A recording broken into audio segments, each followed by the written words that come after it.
My initial visit to Toledo was just after I'd had my first child, and I was definitely in a very raw place. So I came to Toledo and I was blown away by the warmth and generosity and how at home I felt immediately.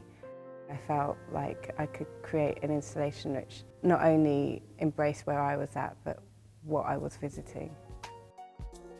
So I first saw Rebecca Louise Law's work as part of a site-specific installation at the Garden Museum, which is a small museum in London. Her work was so powerful that it really stayed in my mind.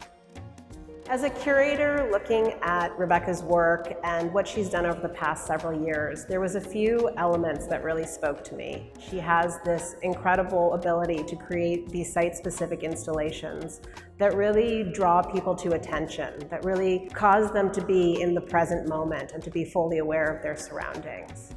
And then the other thing was just her sense of ethos of preservation that pervades the work. She's really committed to a sustainable practice. She reuses the flowers and the plants again in different installations. The materials that we've used for community are a combination of everything that I've ever used over the last at least 10 years. And then I did want to add an element of Toledo.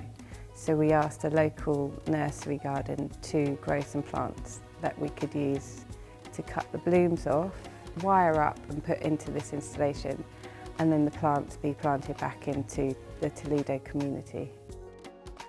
Rebecca Louise Law's practice includes inviting members of the community in to help her with her installations.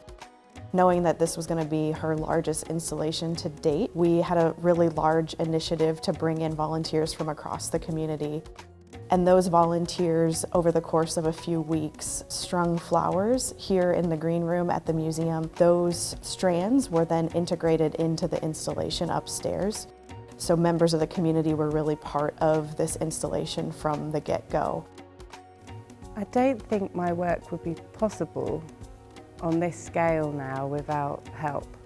And I'm completely reliant on lots of hands helping me to make these artworks. I think community completely embraces my work. From now until January, this is Toledo's, and they can have it. They can take ownership of it, and they deserve it because their hands are in it.